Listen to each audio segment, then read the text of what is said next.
രവിചന്ദ്രൻ സംഖ്യയാണ് എന്ന വർത്താനം ഇപ്പോൾ രൂഢമൂലമാണ്. അത് അങ്ങനെ തന്നെ എസ്റ്റാബ്ലിഷ് ചെയ്ത് തന്നെ സംസാരിക്കുകയും ഒടുവിൽ ഏത് വീഡിയോയുടെ അടിയിലും അങ്ങനെ ഒരു കമൻറ്റ് ചെയ്യുന്ന തരത്തിലേക്ക് കാര്യങ്ങൾ മാറി വരികയും ചെയ്തു. എവിടെ മുതലാണ് ശരിക്കും ഈ മാറ്റം എന്നാണ് രവിചന്ദ്രൻ ശരിക്കും ഒബ്സർവ് ചെയ്യുന്നത്? ഈ കേരളത്തിൽ ആരാണ് സംഖ്യ അല്ലാത്തത്? എങ്ങനെയാണ് ഒരാൾ സംഖ്യയാവുന്നത്? ഞാൻ ഈ അടുത്തിടെ ഒരു മാതാവ് മകനെ കാണാനായിട്ട് ജയിലിൽ ചെന്നപ്പോൾ അവർ കുറച്ച് കൊണ്ടുവന്നു. മകന് കൊടുക്കാനായിരിക്കും, അല്ലെ മകൻ പറഞ്ഞിട്ടായിരിക്കും, എന്തോ ആയിരിക്കും. അവരെ ഒരു വസ്ത്രധാരണ രീതിയൊക്കെ കണ്ടിട്ട് അവരൊരു നോൺ മുസ്ലിം ആണെന്ന് മനസ്സിലാക്കി. അതിൻ്റെ കീഴിൽ വന്നിരിക്കുന്ന കമൻറ്റുകൾ ഞാൻ ഇവിടെ അങ്ങോട്ട് അയച്ചത് മൊത്തം സംഗിണി, പിന്നെ ചാണകം, ഇവരിത് എന്തുവാന്ന് പോലും അവരറിയണമെന്നില്ല. നൂറുകണക്കിന് കമൻറ്റുകൾ ഇങ്ങനെയാണ് വരുന്നത്. എന്തായിരിക്കും എൻ്റെ കാര്യം? ഇപ്പോൾ പിണറായി വിജയൻ അല്ലെങ്കിൽ മലപ്പുറം CPM ജില്ലാ സെക്രട്ടറി, ഇപ്പം നാളെ കാലത്തോ ഇപ്പോഴിപ്പോൾ already I don't know you have the ചാപ്പ വിത്ത് യു ഓർ നോട്ട്. ഇത് നിങ്ങൾ എന്നോട് ആ ചോദ്യം ചോദിക്കുക, എന്തിനാണ് ഇങ്ങനെ ഒരു ചാപ്പ കിട്ടുന്നത്? അതിന് പ്രത്യേകിച്ച് റീസണൊന്നുമില്ല.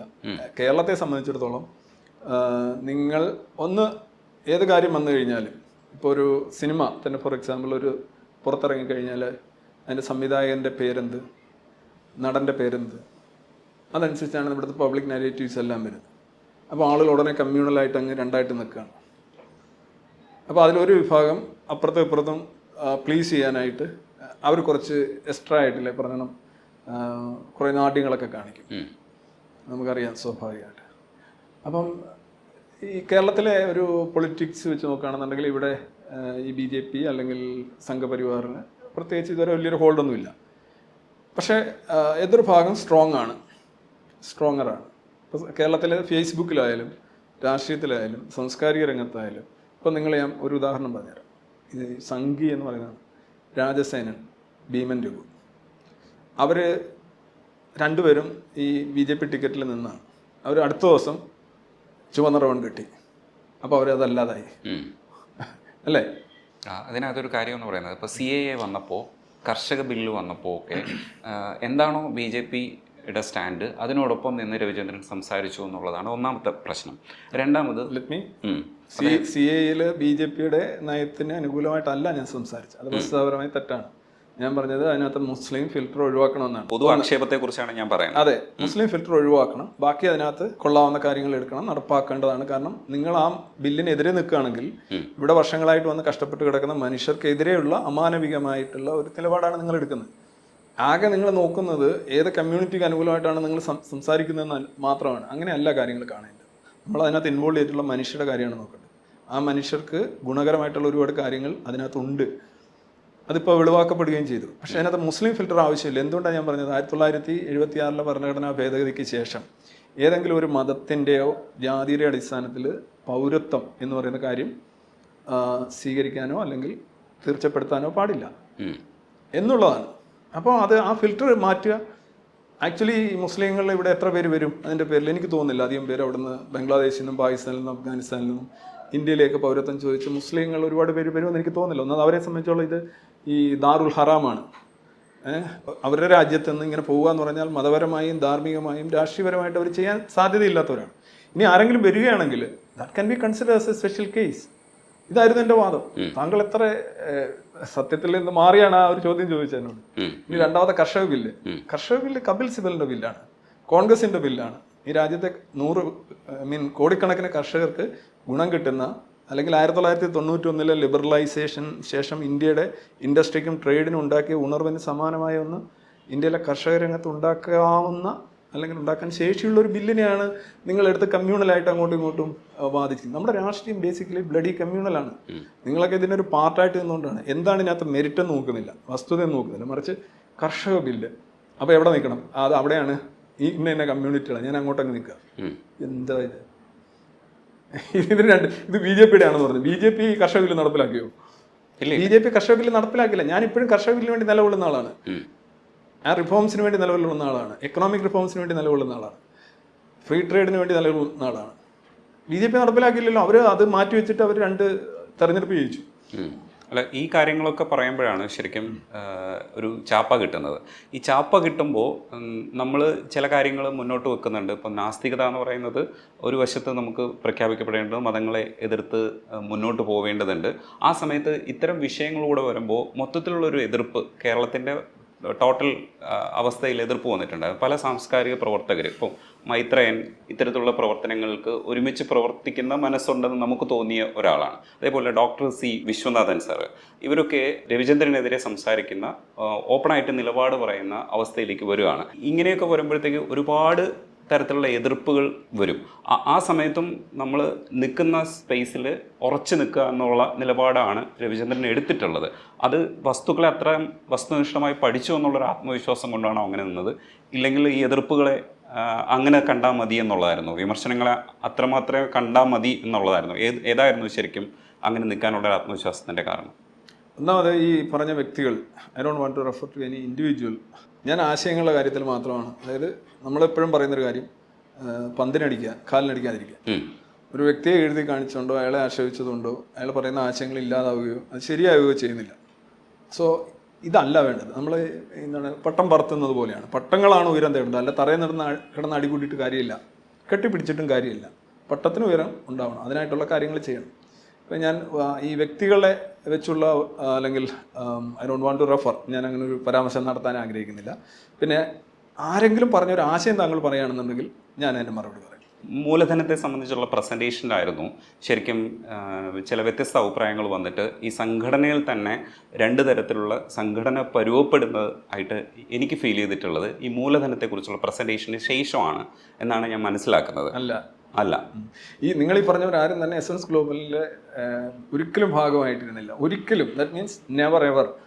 പിന്നെ എങ്ങനെയാണ് അവർ ഇതിനകത്ത് സംഘടനയിൽ പരുവപ്പെടുത്തലൊക്കെ വന്നത് എനിക്ക് മനസ്സിലായി. അല്ല, ഈ ഫ്രീ തിങ്കേഴ്സ് ഫോറത്തിൻ്റെ ഒരു ഘട്ടത്തിൽ ഒരു നമ്മളിപ്പോൾ വാട്സപ്പ് ഗ്രൂപ്പ് ഉണ്ടായിരുന്നു. ആ ഗ്രൂപ്പ് പിന്നീട് വേർതിരിയുകയും യൂട്യൂബ് ചാനൽ തന്നെ രണ്ടാകുകയൊക്കെ ചെയ്യുന്ന ഒരു അവസരത്തിലാണ് ഇതിനകത്ത് ഒരു കോൺഫ്ലിക്റ്റ് ഉണ്ടാവുമെന്ന് മനസ്സിലായത്. എസൻസ് ക്ലബ്ബ് എന്ന് പറഞ്ഞിട്ടൊരു സംഘടന രൂപീകരിക്കപ്പെടുന്നു.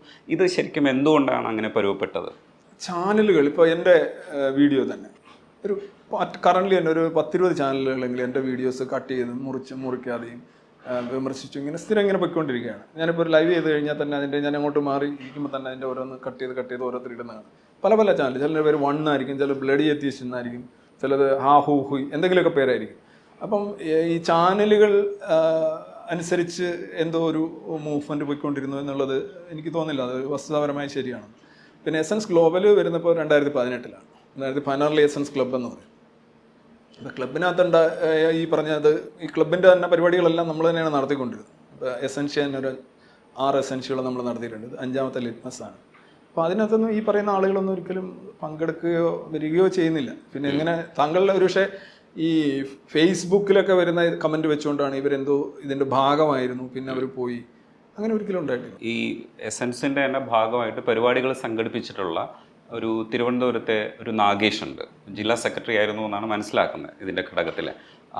പുള്ളി ഒരു ഘട്ടത്തിൽ ഇതിനകത്ത് നിന്ന് വിട്ടു നിന്നിട്ട് രവിചന്ദ്രനെതിരെ ആരോപണം ഉന്നയിച്ച് മുന്നോട്ട് വരുന്ന രീതിയിലേക്ക് മാറിയിട്ടുണ്ടായിരുന്നു. അത് ഇത്തരം കാര്യങ്ങളൊക്കെ സംഭവിക്കുമ്പോൾ ഇതിൻ്റെ ഉള്ളിൽ എന്തോ ഒരു വിഷയം, ഒരു പൊട്ടിത്തെറി ഉണ്ടാവുന്നുണ്ട് എന്നുള്ളതാണ് മനസ്സിലാക്കിയത്. അത് എത്രത്തോളം അതിൻ്റെ വസ്തുത എത്രത്തോളം ഉണ്ടെന്നുള്ളതാണ് ചോദിക്കുന്നത്. അല്ല, ഇതിനകത്ത് എസൻസിനകത്ത് ഫോർ എക്സാമ്പിൾ ഒരു വളരെ ലൂസായിട്ട് അതിർത്തികളില്ലാത്ത ഈ ആർക്ക് ഭയങ്കര ഫ്രീഡം ആണ് ഏറ്റവും വലിയ സംഗതി. അല്ലാതെ എന്തെങ്കിലും എന്താ പറയുക സംഘടനാപരമായിട്ടുള്ള റിജിഡിറ്റീസ് അങ്ങനെ ഒന്നുള്ളൊരു സംഗതിയല്ല.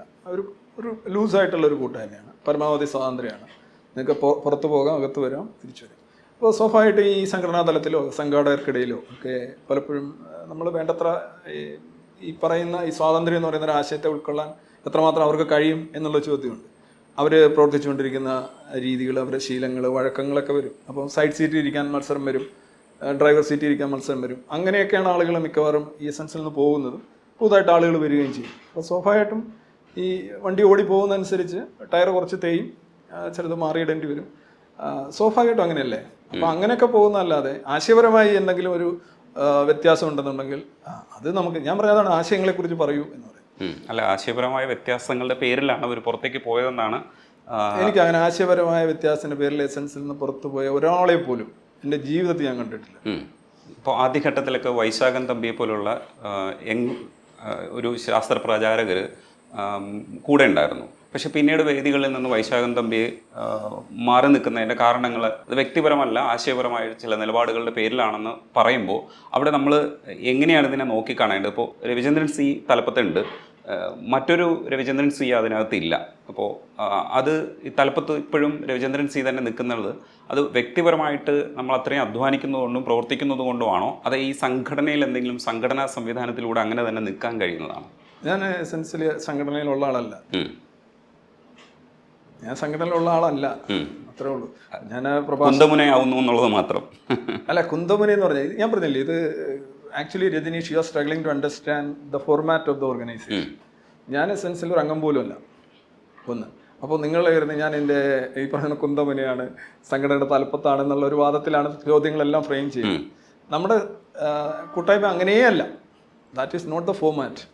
അപ്പോൾ അതിപ്പോൾ ആളുകൾക്ക് ശരിയാണ്, താങ്കളെ ഞാൻ ഒരിക്കലും അതെ ഒരിക്കലും ഞാൻ കുറ്റപ്പെടുന്നില്ല. കാരണം വെച്ചാൽ താങ്കൾ നോക്കുമ്പോൾ CPM പോലെ അല്ലെങ്കിൽ പുക്കാസ പോലെ പരിഷത്ത് പോലെ അങ്ങനെ ഒരു സംഘടന, സെക്രട്ടറി, പ്രസിഡന്റ്, ആക്ച്വലി അങ്ങനെ ഒരു സംഘടനയല്ല. സ്വാതന്ത്ര്യം എന്ന് പറയുന്ന ആശയം, ഫ്രീഡം ഈസ് മൈ റിലീജിയൻ എന്നുള്ളതാണ് നമ്മൾ ഒരു എസെൻഷ്യൽ ഉന്നയിച്ചിട്ടുള്ള ഒരു സ്ലോഗൻ തന്നെ.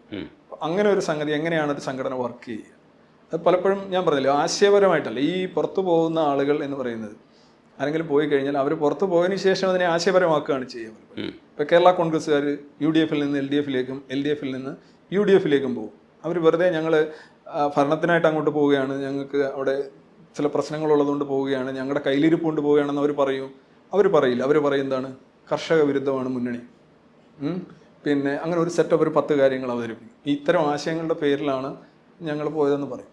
അത് സ്വാഭാവികമായിട്ടും പുറത്തു പോകുന്നവർ നോർമലി അതിനൊരു ആശയപരത, വ്യക്തി തങ്ങൾ വെറും ഈ പറഞ്ഞോണം പിണങ്ങിപ്പോയതല്ല, ഞങ്ങളുടെ മനസ്സിൻ്റെ സങ്കുചിത്വം കൊണ്ടുപോകുന്നതല്ല, ഞങ്ങളുടെ കയ്യിലിരിപ്പ്, വായിലിരിപ്പ്, വീട്ടിലിരിപ്പ്, നാട്ടിലിരിപ്പ്, ഒരു സെറ്റ് ഓഫ് തിങ്സ് ഉണ്ടല്ലോ, അതിനൊന്നും ഒരു പങ്കുമില്ല. പക്ഷെ ആശയമാണ്. ആശയപരമായിട്ടാണ് ഒരാൾ പുറത്തു പോകുന്നതെങ്കിൽ അയാൾ എന്ത് ചെയ്യും? ആശയപരമായിട്ട് തന്നെ കാര്യങ്ങൾ മുന്നോട്ട് പോകും. ഉറപ്പല്ലേ? ഇപ്പം ഞാനൊരു സംഘടനയിൽ നിന്ന് പുറത്തു പോകുകയാണെന്നല്ല, ആശയപരമാണെങ്കിൽ ഞാൻ ആശയം തെറ്റാണെന്ന് തെളിയിക്കും, അല്ലെ അതിനെ എതിർക്കും. അങ്ങനെയാണോ ഇങ്ങനെ ഈ പോകുന്നവർ ചെയ്യുന്നതെന്ന് നിങ്ങൾ നോക്കിയാൽ മതി. അല്ല, സൈബർ സ്പേസിൽ അവരും അവരുടെ രീതിയിൽ അല്ല, ആശയമാണെങ്കിൽ ആശയമല്ലേ പറയാൻ. വ്യക്തി അവിടെ വരുന്നില്ലല്ലോ.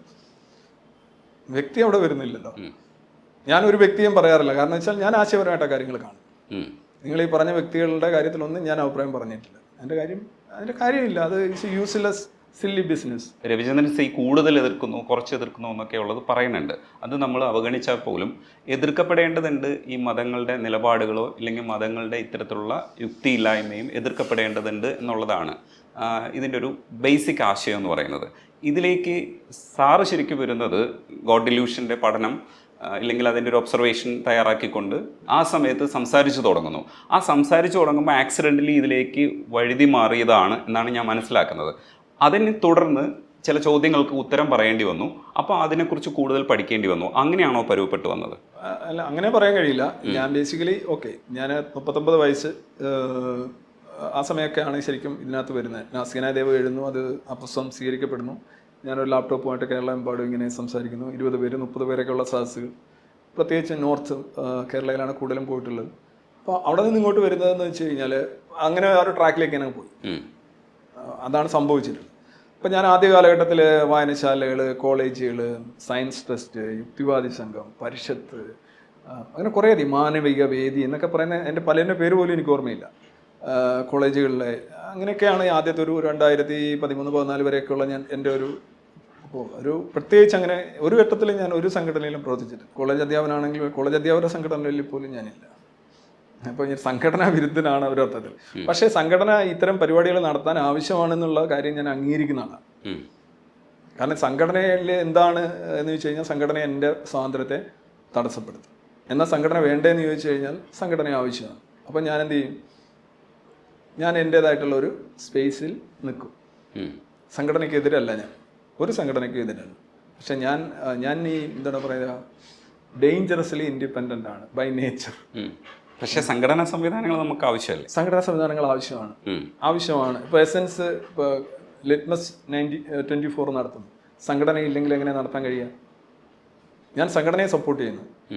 അത് എൻ്റെ സമയം മുഴുവൻ ഓൾമോസ്റ്റ് ഇപ്പോഴൊക്കെ ഈ ലിറ്റ്മസിൻ്റെ തയ്യാറെടുപ്പ് എന്നൊക്കെ പറയുമ്പോൾ ഞാൻ ഫുൾ അതിൻ്റെ പുറകെയാണ്. രവിചന്ദ്രൻ എന്ന പേര് ഉയർന്നു വരികയും സംവാദങ്ങളിൽ കൂടുതൽ ഉപയോഗിക്കപ്പെടുകയും യുക്തിവാദത്തോട് താല്പര്യമുള്ളവരൊക്കെ രവിചന്ദ്രൻ പോയിട്ട് സംവാദത്തിൽ പങ്കെടുക്കണമെന്നൊക്കെ ആഗ്രഹിക്കുകയും ചെയ്യുന്ന ഒരു അവസ്ഥയിലേക്ക് വരുന്നത് ഒരു പഠനവും കൂടെ ഇതിൻ്റെ പിന്നിൽ നടക്കേണ്ടതുണ്ട്. അപ്പോൾ നമ്മൾ ഒരുപാട് ടൈം ഇതിന് വേണ്ടിയിട്ട് സ്പെൻഡ് ചെയ്യേണ്ടി വരും. അപ്പോൾ രവിചന്ദ്രൻ എന്ന് പറയുന്ന ആൾ കുത്തിയിരുന്ന് പഠിച്ചാലേ ഒരുപക്ഷെ ഈ സംവാദങ്ങൾക്ക് പോയിട്ട് ഇത് പ്രസൻറ്റ് ചെയ്യാൻ പറ്റുള്ളൂ, യുക്തിഭദ്രമായി പ്രസൻറ്റ് ചെയ്യാൻ വേണം. അതിൻ്റെ പിന്നിലൊരു അധ്വാനം എത്രത്തോളം ഉണ്ട്? ഞാൻ നല്ല സ്റ്റുഡൻ്റാണ്. I'm a reasonably good student. ഞാൻ എൻ്റെ ഒരു മോട്ടോ തന്നെ, when you cease to be a student you are dead എന്നാണ്. നിങ്ങൾ എന്നൊരു വിദ്യാർത്ഥിയാകുന്നത് അവസാനിക്കുന്നു അന്ന് നിങ്ങൾ മരിച്ചു എന്നാണ്. ഇപ്പോൾ ജീവിതത്തിൻ്റെ അർത്ഥം വിദ്യാഭ്യാസം എന്ന് ചിന്തിക്കുന്ന ഒരാളാണ്. ഞാനിപ്പോൾ പണ്ട് ലിങ്കനെ കുറിച്ചൊക്കെ പറയുമല്ലേ, പേപ്പർ പൊതിഞ്ഞു കൊടുക്കുന്ന കടലാസ് വായിച്ചാണ് പുള്ളി വലിയ ഇതായി എന്നൊക്കെ പറയുന്നത്, സാധനം പൊതിഞ്ഞു കൊടുക്കുന്നത്. ഇപ്പം ഞാൻ അതേപോലെയൊക്കെ പറഞ്ഞാൽ അതൊരു തള്ളലായി മാറും. ഞാൻ 23 വയസ്സ് വരെ ഞാൻ കറണ്ട് ഇല്ലാത്തൊരു വീട്ടിലാണ് ജീവിച്ചത്, വൈദ്യുതി ഇല്ലാത്ത വീട്. അന്നും ഈ പത്രങ്ങളും വിളക്കും വായന വേറെ ഓപ്ഷൻ ഇല്ലല്ലോ. വിദ്യാർത്ഥിയാണ്, എനിക്ക് അറിയുന്ന ഇഷ്ടമാണ്, അറിയുന്ന ഒരു ഹരമാണ്, സംതിങ് ലൈക്ക് ദാറ്റ്.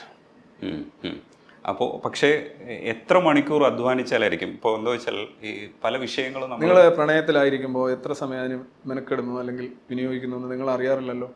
കാരണം you are in love.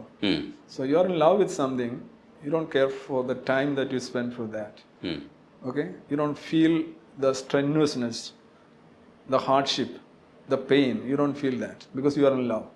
So I'm very passionate about these things. The very moment I stop to be passionate, I will stop. കാരണം പിന്നെ എനിക്ക് മുന്നോട്ട് പോകാൻ കഴിയില്ല. എനിക്കതിനകത്തിപ്പോൾ താല്പര്യമുണ്ട്, പാഷനുണ്ട്, എനിക്കിഷ്ടമാണ്. കുറേ ആളുകൾ മാറി, ചിലർ പറയും ഓ എനിക്കിപ്പോഴാണ് ഇത് മനസ്സിലായത്, ചിലർ തെറി പറയും, ചിലർ ഭീഷണിപ്പെടുത്തും, ത്രെറ്റ്സ് വരും. ബട്ട് സ്റ്റിൽ എനിക്കത് ആ ഒരു പാഷൻ കൊണ്ടാണ് പോകുന്നത്. അല്ല അതിനകത്ത് it's not a rewarding game at all.